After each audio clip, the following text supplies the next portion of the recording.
오늘 우리에게 주시는 하나님의 말씀은 마태복음 16장 24절입니다. 마태복음 16장 24절 신약성경 26쪽에 있습니다.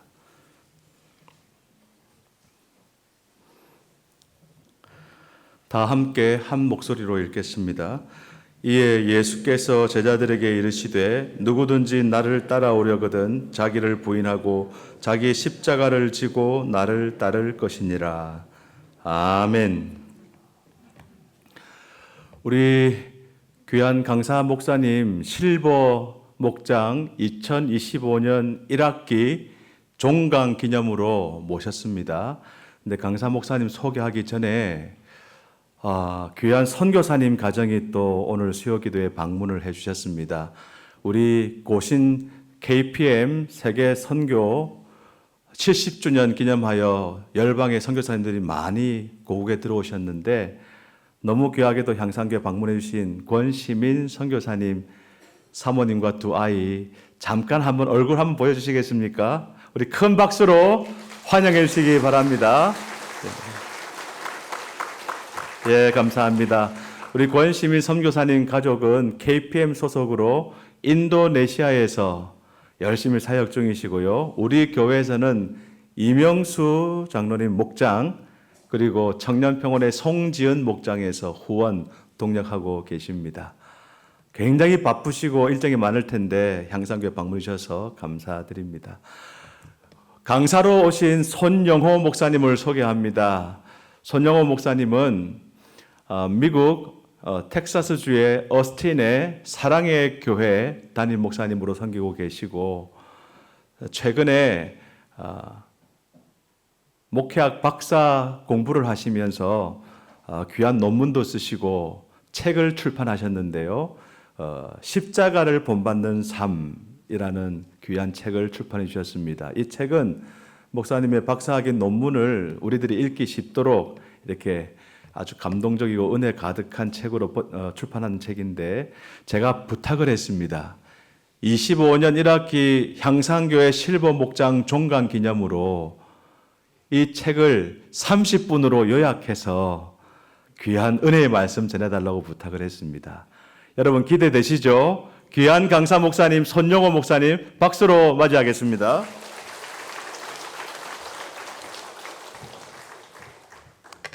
할렐루야, 반갑습니다. 저는 어스틴 사랑의 교회를 섬기고 있는 손영호 목사입니다.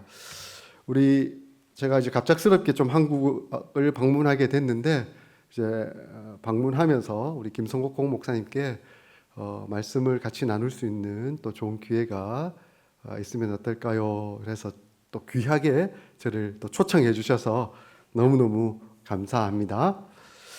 제 책이 한 350페이지짜리 책인데 30분 만에 요약해서 하라니까 쉽지 않더라고요. 그래서 약간 설교 형식으로 우리 사랑하는 성도님들과 함께 좋은 은혜의 시간 나눌 수 있었으면 좋겠습니다. 오늘이 마침 또 6.25 한국전쟁 발발한 지 75주년 되는 기념일이기도 하더라고요. 아마 여기 우리 실버 목장 어르신들 중에는 6.25 이전에 태어나셔서 전쟁을 경험하고 그리고 보릿고개와 고통, 아픔을 겪고 오시면서 한국의 산업화 그리고 또 한국교회가 어떻게 성장해 온지를 다 보고 오신 또 역전의 용사들 아닌가 생각합니다. 그래서 감사하는 마음으로 또 말씀을 나누겠습니다. 이렇듯 한국교회가 크게 부흥하고 성장하며 한국 사회와 함께 발전하는 건 너무 좋았는데 이제 시간이 많이 지나면서 지금은 한국교회가 죽어가고 있다라는 소식을 듣습니다. 많은 교회들이 주일학교가 없어지고 문 닫고 있다라는 소식도 듣습니다. 그런 와중에 우리 향상교회는 은혜 가운데 우리 어르신들과 우리 청장년들과 청년들과 또 어린아이들까지 잘 섬기고 있다라는 소식 듣고 저는 우리 같이 쓴 고신 교단에 그리고 또 가정교회의 한 멤버로서 또 하나님 앞에서 참 기쁘고 감사합니다.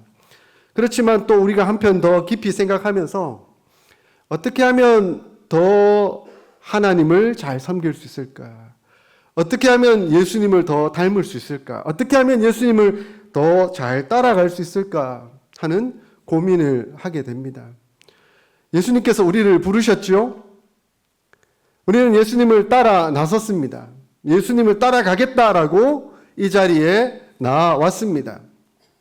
그런데 성경을 보니까 마태복음 5장에 수많은 무리들이 예수님을 따라 나왔다라고 기록하고 있습니다. 근데 그 무리들이 다 예수님의 제자가 된 것은 아니에요.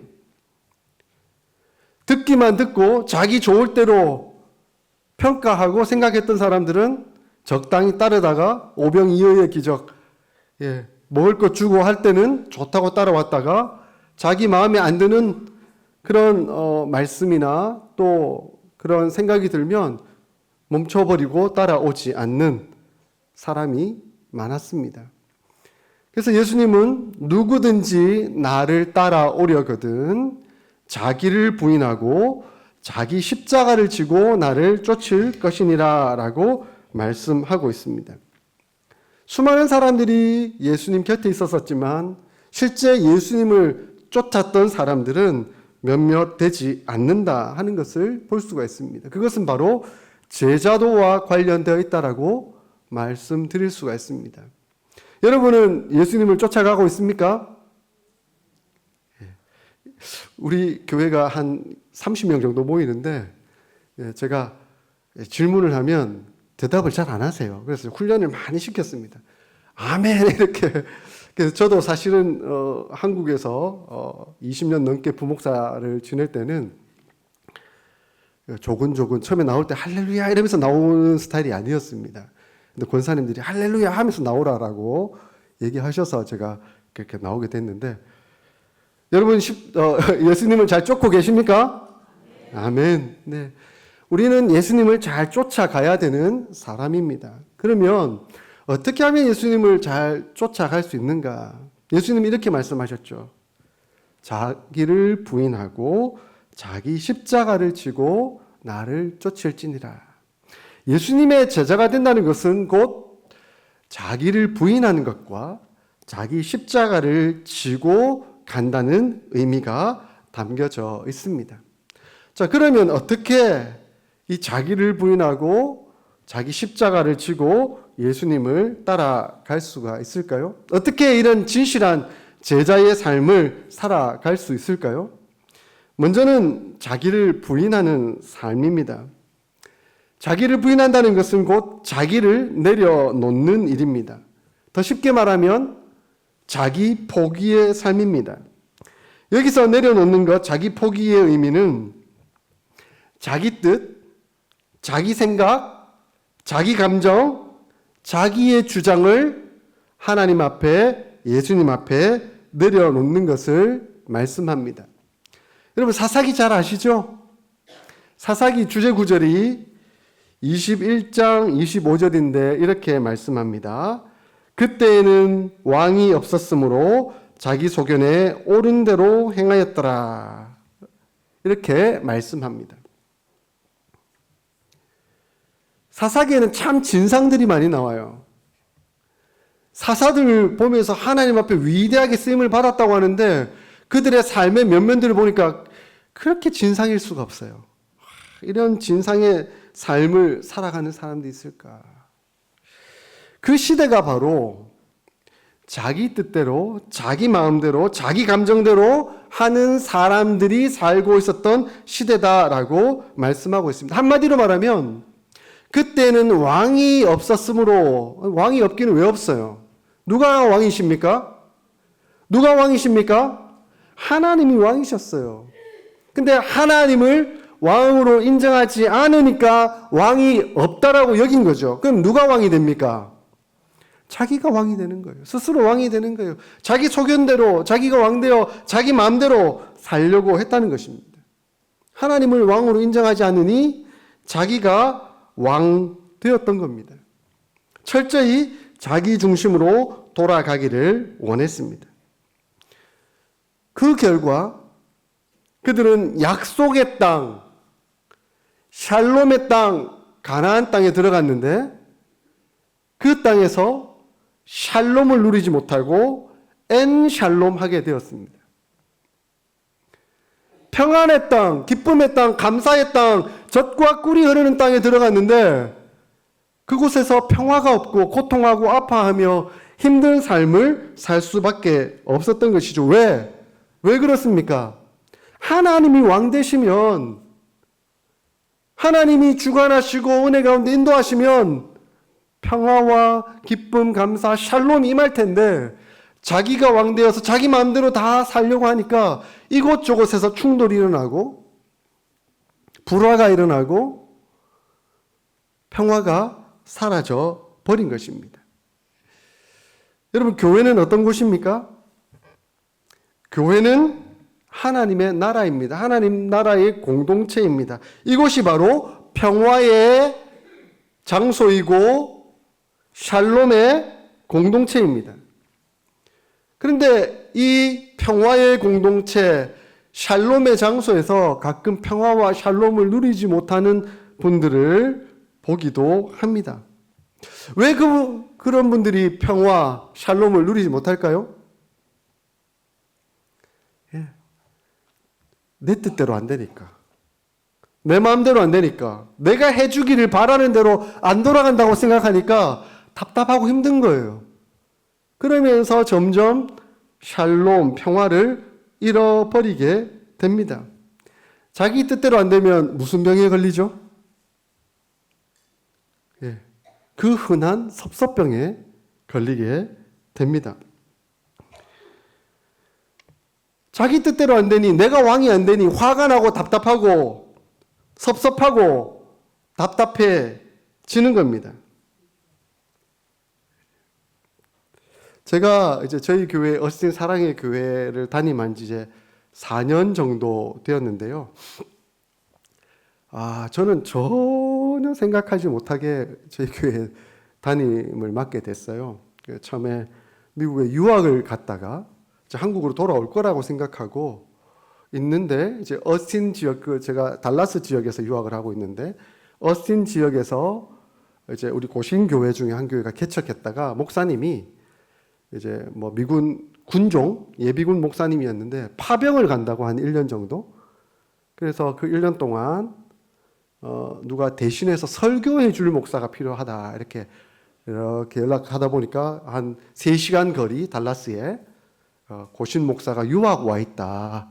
이 소식을 듣고 이제 저한테 연락이 와가지고 설교를 부탁하시더라고요. 그래서 매주일마다 3시간씩 내려가서 설교를 하고 돌아왔습니다. 1년만 하면 되니까. 갔더니 교인이 5명 있더라고요. 1년만 하면 되니까 하고 즐거운 마음으로 또 그때는 사역지가 그렇게 없었으니까 이제 설교하는 마음으로 매주마다 3시간 운전해 갔다가 올 때는 뭐 차도 밀리고 해서 한 5시간 걸려서 오기도 하고 이제 그렇게 있는데 한 6개월쯤 지났을까요? 그 목사님께서 파병 중에 사임하겠다라고 결정을 하셨어요. 그러니까 이제 장로님하고 권사님, 이 전 교인이죠. 5분이 아이고 우리 교회 담임 목사 어떻게 해야 되나, 설교하시러 오시는 저 목사님이 그냥 담임해 주시면 안 되겠느냐 이렇게 요청을 하셨어요. 자, 이 얘기를 다 하려면 한 2시간 걸리기 때문에 30분 안에 다 할 수 없기 때문에 어쨌든 그런 과정 속에서 제가 담임을 맡게 되었습니다. 근데 이 3, 4년 지나는 동안 우리 교회도 가끔 청년이나 젊은이들이 방문하는 때가 있습니다. 그러면 제가 새 가족들이 오면 그 새 가족에게 관심을 더 쓰게 되잖아요. 막 신경을 쓰게 되잖아요. 그렇게 신경을 쓰는데 이제 처음 온 청년이 있길래 우리 장로님께서 운영하시는 스시 가게에서 제가 식사를 대접하겠다라고 청년한테 이번 주 약속 잡고 한번 같이 식사합시다 이랬더니 옆에 있던 제일 큰 언니 권사님께서 원래 78이신데 그때 당시는 75 정도 되셨었죠. 권사님께서 목사님 나는 안 사주고 왜 청년만 사줍니까? 이러시더라고요. 그래서 제가 권사님은 우리 교회 파운더이시잖아요. 설립자이시잖아요. 이미 우리 교회 근간을 이루고 기둥을 이루고 계시잖아요. 그리고 제가 수시로 만나서 같이 손잡고 기도하고 그렇게 하고 있잖아요. 그리고 권사님 때로 저 맛있는 것도 사주시고 하시잖아요. 근데 청년은 이제 새 가족이니까 제가 더 집중하고 신경 쓰고 그렇게 해야 되지 않겠습니까? 권사님도 다 아시죠? 일부러 그러신 것 같아요. 일부러 목사가 이제 청년하고 이렇게 더 신경을 쓰니까 좀 관심을 이렇게 끌고 싶은 마음에 그렇게 표현했던 것 같아요. 여러분도 잘 들으셨잖아요. 우리 최영기 목사님께서도 휴스턴 서울교회에서 기존 교인들한테는 눈길도 안 주신다 하잖아요. 새 가족들 오면 그렇게 반갑게 맞이하시고 웃으시면서 잘 해주시는데 기존 교인한테는 눈길도 안 주신다고 하죠. 그럼에도 불구하고 목사님은 한 성도에게 다 관심을 가지고 계시고 기도하고 계시잖아요. 아마 김석홍 목사님도 마찬가지실 거예요. 그래서 혹시 우리 목사님 우리한테 신경 안 써주시나 이렇게 섭섭해하지 마세요. 네, 목사님은 관심 다 가지고 기도하고 계시는데 때로는 연약하고 약한 자 그리고 새 가족 오신 분들에게 좀 더 집중하고 신경 쓰는 그런 관심을 가지고 계실 거예요. 저는 우리 교회 장로님 권사님한테 너무 감사한 게 우리 교회가 그 이후로 조금씩 성장하면서 저희 교회 한 10분 거리에 이 텍사스 주립대학교가 있거든요. 그래서 한 명의 청년이 오더니 이제는 한 10명 정도가 됐어요. 근데 이 청년들이 자발적으로 찬양팀을 만들어서 찬양을 시작했는데 뭐 이렇게 싱어 있고 그다음 기타리스트도 있고 베이스 기타리스트도 있고 드러머도 있고 신디사이저도 있고 이러면서 막 하는데 찬양을 막 현대적인 찬양을 막 신나게 하는 거예요. 저 마음이 덜컥하더라고요. 우리 권사님들이 장로님이 저 찬양 못 따라 부르면 어떡하나? 저것 때문에 혹시 마음에 섭섭해 하시고 찬송가 중심으로 불러야 되는 거 아니냐라고 강조하시면 어떡하나? 제가 걱정이 돼서 청년한테 그 찬양 리더한테 우리 어르신들도 좀 잘 따라 부를 수 있는 그런 찬양으로 하면 안 될까? 이렇게 했더니 우리 권사님이 놔둬요. 우리 잘 따라 부를 수 있어요. 그러면서 막 사실 잘 못 따라 부르시더라고요. 박수도 엇박자로 막 들어가는데 그 정박자로 막 박수 치면서 근데 그 자막에 나오는 가사 보면서 그렇게 열심히 찬양해 주시더라고요. 전혀 섭섭해하지 않으시고 어른 중심으로 돌아가지 않는다고 섭섭해하지 않으시고 우리 교회가 어떻게 하면 더 발전하고 어떻게 하면 하나님 나라 더 이루고 청년들을 더 잘 감싸고 도와주며 이끌어갈 것인가 거기에 관심을 가지고 계시더라고요. 그래서 저는 우리 교회 장로님 한 분, 권사님 세 분, 다 70대 어른이신데 사실 은퇴하고도 지나셨을 나이인데 아직도 하루 종일 일하시면서 열심히 헌금하시고 교회를 위해서 기도하시고 하시는 모습 보면서 너무너무 감사해 하고 있습니다. 전혀 삐지지 아니하시고 하나님 중심으로 뭐든지 돌아갈 수 있기만 하면 좋다. 내가 찬양 따라하지 못해도 좋고 목사님이 청년들 데리고 뭐 밥 마음껏 사주고 우리는 안 사줘도 괜찮으니 하나님 기뻐하시는 그런 교회만 잘 설립되면 좋겠다. 그렇게 말씀해 주셨습니다. 저는 담임 목사로서 저희 장로님, 권사님을 존중하고 너무너무 존경합니다. 그렇지만 예수님께서 말씀하신 대로 누구든지 나를 따라오려거든 자기를 부인하라 하신 그 말씀에 저도 순종하고 우리 장로님, 권사님도 순종하며 하나님 기뻐하시는 그 교회를 세워가고 있습니다. 우리 향상교회는 더 앞서가는 교회니까 그렇게 더 잘 세워 가실 줄 믿습니다. 그런 좋은 모범들을 많이 보여주시고 또 저희 이제 따라가는 교회들이 향상교회 보면서 야, 저 교회처럼 우리도 함께 잘 하나님 나라를 이루어가 봤으면 좋겠다 소원하며 그런 기도하는 교회가 될 수 있기를 소원합니다. 또한 십자가를 본받는 삶은 십자가를 지고 따라가야 되는 거죠. 사도 바울은 성경 서신서를 통해서 이 십자가를 본받는, 십자가를 지고 따르는 삶이 바로 믿음, 사랑, 소망의 삶이다라고 우리에게 말씀하여 주고 있습니다. 제가 방금 믿음, 사랑, 소망이라고 얘기했습니다. 제 책 제목이 십자가를 본받는 삶인데 그 앞에 작은 문구를 달아두었어요. 믿음, 사랑, 소망을 담은 십자가를 본받는 삶. 그랬더니 출판사 사장님이 저한테 전화가 왔더라고요. 이메일이 왔더라고요. 목사님, 믿음, 소망, 사랑을 담은이라고 고쳐야 되지 않습니까? 바꿔야 되지 않겠습니까? 이렇게 얘기를 하시더라고요. 아니요, 저 의도가 있습니다. 그대로 두세요. 이렇게 말씀을 드렸습니다. 아마 사도 바울이 고린도전서를 쓰면서 13장에서 사랑을 강조하기 위해서 믿음, 소망, 사랑의 순서를 두었는데 데살로니가 전서나 골로새서를 보면 좀 다르게 나오는 것을 보게 됩니다. 데살로니가 전서에 이렇게 말씀합니다. 1장 3절에서 너희의 믿음의 역사와 사랑의 수고와 우리 주 예수 그리스도에 대한 소망의 인내를 우리 하나님 아버지 앞에서 끊임없이 기억함이니라고 말씀합니다. 여기는 순서가 좀 바뀌어서 나오죠. 믿음, 사랑, 소망의 순서를 두고 있습니다. 이 순서가 바로 우리 믿음의 인생의 구원의 서정이라고 말씀드릴 수 있습니다. 그러니까 우리가 평생을 살아가면서 믿음의 역사의 과정 속에서 믿음으로 의롭게 되고 사랑으로 성화되며 소망으로 영화로움을 바라보며 살아가는 우리의 삶이 된다는 것이죠. 그러므로 믿음, 사랑, 소망은 교의학적으로 말하면 칭의, 성화, 영화의 단계에 이른다라고 말씀드릴 수가 있습니다. 저와 여러분 모두는 다 믿음으로 하나님 앞에 나왔습니다.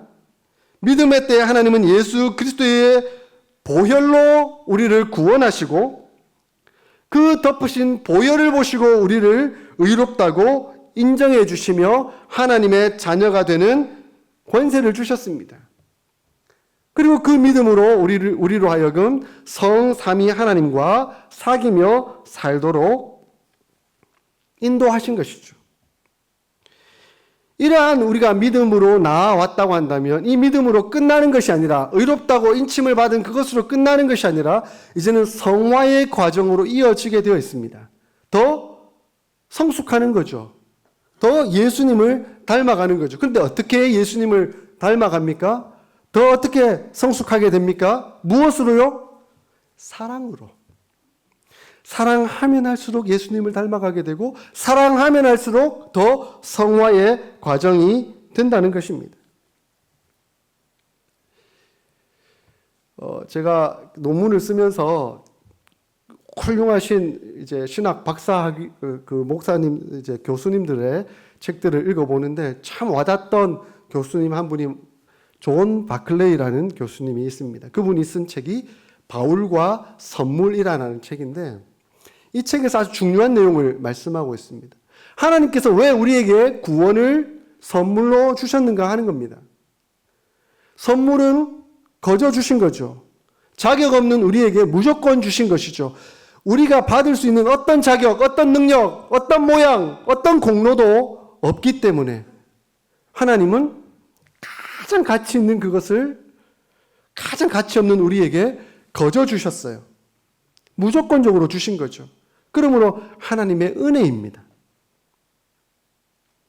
그런데 하나님께서 왜 이런 선물을 우리에게 베풀어 주셨을까요? 거기서 재밌는 얘기를 하더라고요.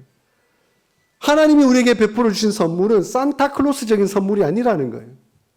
산타클로스적인 선물은 뭡니까? 조건적인 선물이에요. 울면 안 돼. 산타 할아버지는 우는 아이들에겐 선물을 안 주신대.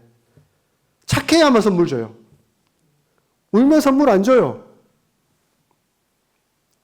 그런데 산타 할아버지는 착한 아이들만 골라서 선물을 주고는 그다음부터는 그 아이가 어떻게 살든 관심이 없습니다.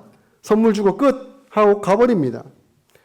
근데 우리 하나님이 주신, 우리에게 은혜로 주신 이 구원의 선물은 무조건적으로 자격 없는 우리에게 주지만 그냥 주고 끝나버리는 선물이 아니라는 거예요. 하나님이 기대하시고 바라시며 소원하시면서 선물을 주셨다는 거예요. 무엇을 바라며? 이 죽을 수밖에 없는 죄인이 하나님이 주신 그 은혜의 선물을 받고는 이제는 옛 삶을 다 청산하고 하나님의 사랑에 겨워 사랑으로 살며 거룩해지며 세상을 변화시키며 빛과 소금의 삶을 살기를 소원하면서 이 선물을 주셨다는 거예요. 그러므로 하나님이 주신 선물만 받고 땡! 구원파죠. 그런 삶을 살면 하나님의 기대에 합당한 삶을 사는 것이 아니에요. 그러므로 칭의를 받고 하나님의 자녀가 된, 믿음으로 자녀가 된 사람은 사랑의 삶으로 자연스럽게 이어지게 되어 있습니다. 위로는 하나님을 사랑하고 옆으로는 이웃을 사랑하는 거죠. 그래서 위로 하나님, 옆으로 이웃을 사랑하는 십자가의 사랑을 살게 되는 그런 삶, 은혜의 삶을 살게 됩니다. 그래서 사도 요한은 뭐라고 말합니까? 누구든지 하나님을 사랑하노라 하고 그 형제를 미워하면 이는 거짓말하는 자니 보는 바 그 형제를 사랑하지 아니하는 자는 보지 못하는 바 하나님을 사랑할 수 없느니라 라고 선언하고 있습니다. 자, 그러면 이제 우리 사랑의 삶을 살아야 되죠. 그럼 어떻게 사랑하면서 살아야 됩니까? 예수님처럼 십자가 못 박혀 죽어야 됩니까? 또 제가 논문을 쓰면서 또 훌륭하신 신약학자, 좋은 교수님 중에 한 분이 마이클 고먼이라는 교수님이 계셨습니다. 이분이 크루스포머티라는 책을 쓰셨는데 그 책을 보면서 제가 참 도전을 받았어요. 거기에 나오는 핵심 구절이 뭐냐면 빌립보서 2장 5절부터 7절까지 말씀입니다. 여러분 자막에 나오니까 우리 다 같이 한 목소리로 한번 읽어볼까요?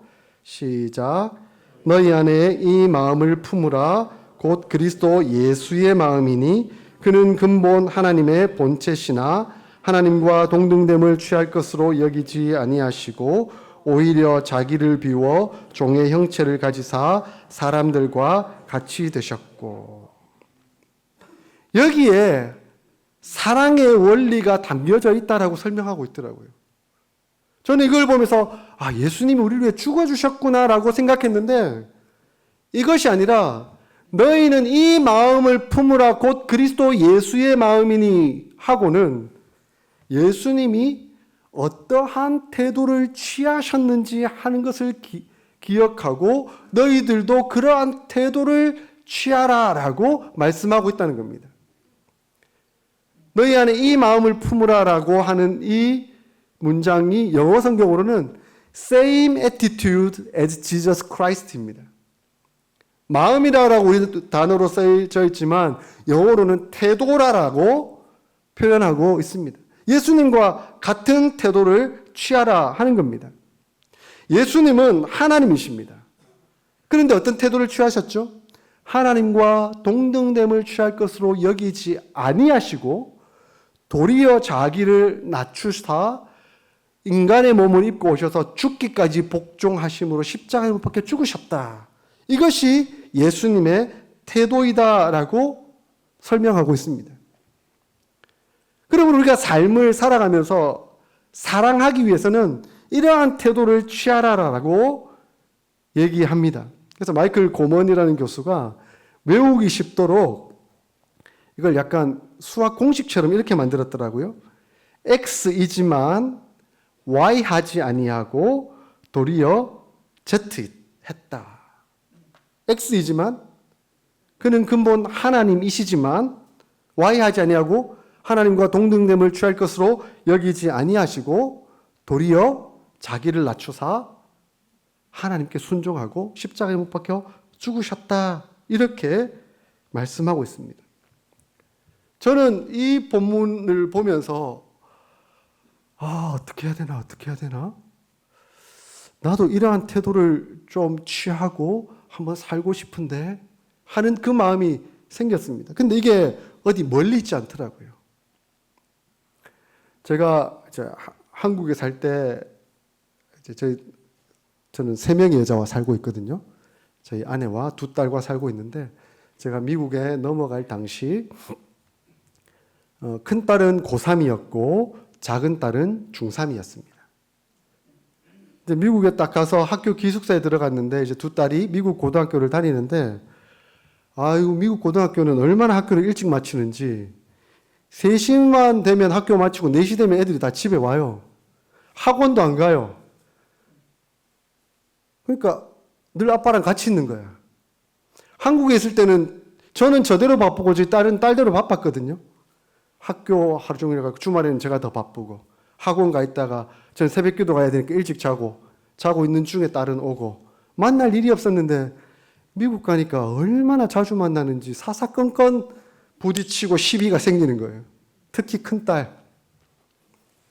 큰딸이 이제 UT를 졸업하고 2주 전에 제가 이제 한국 들어오기 일주일 전에 뉴저지에 취업을 해가지고 제가 26시간 운전해서 데려다 주고 비행기 타고 다시 어스틴에 왔는데 그 딸과 사사건건 부딪혔어요.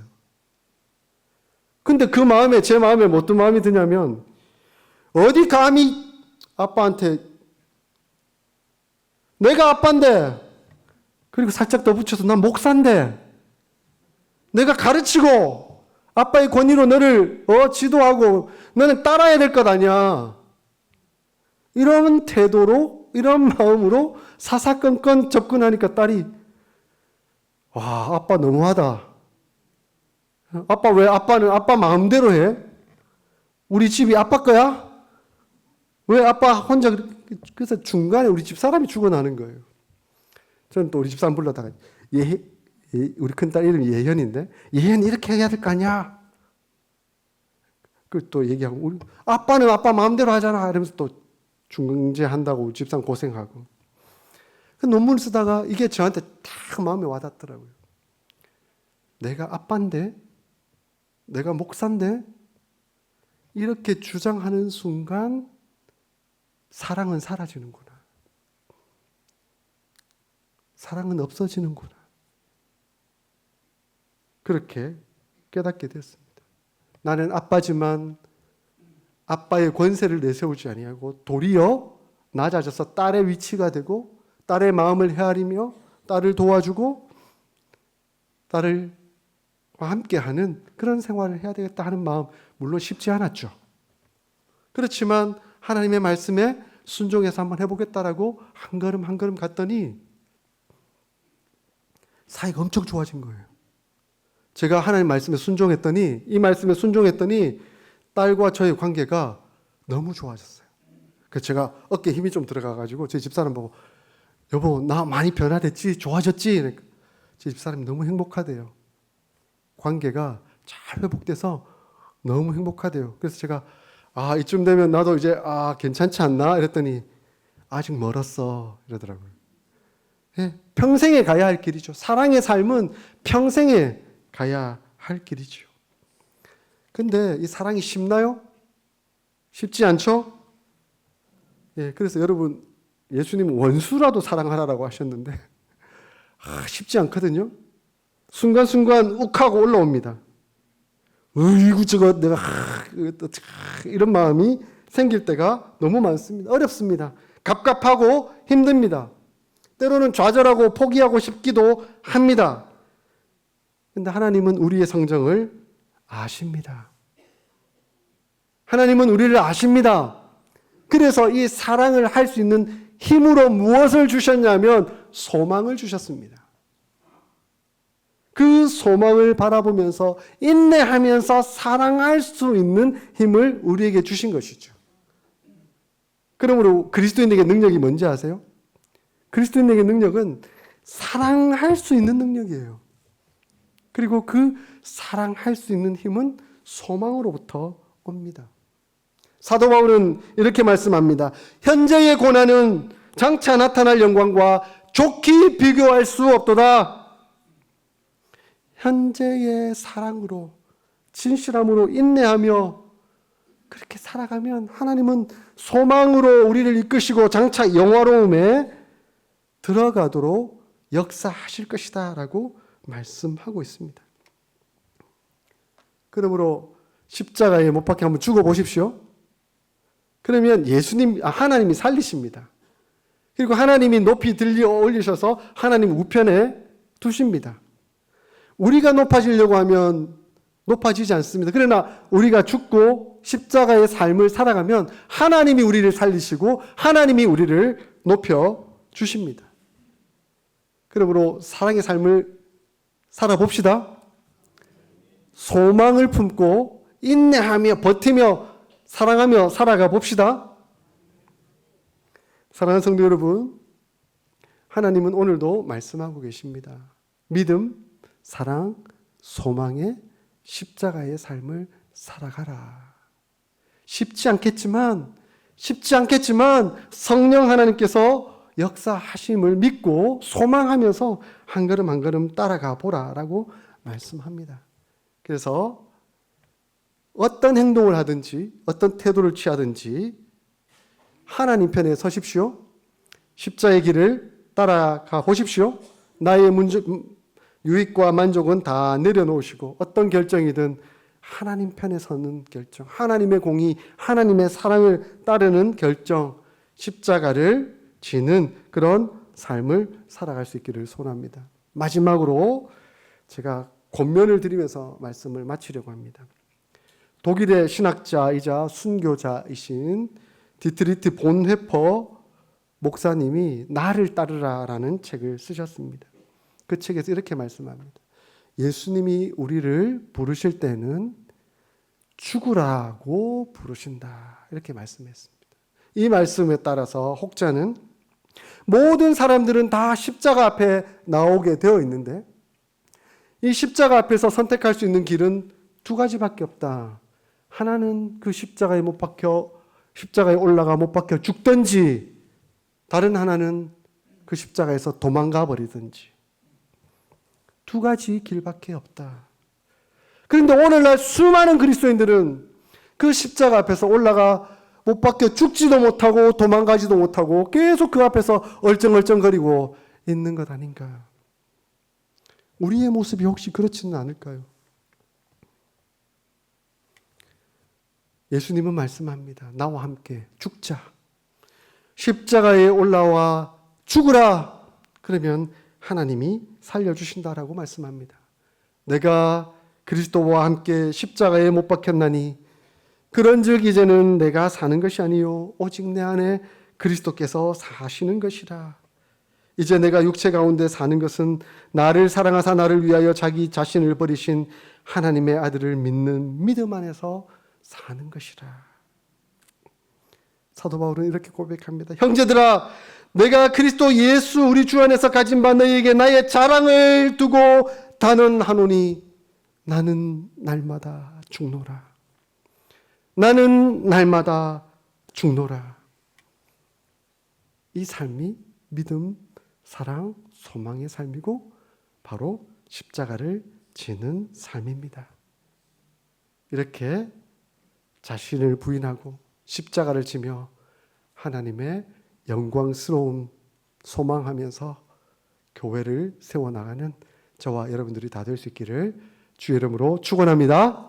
아멘.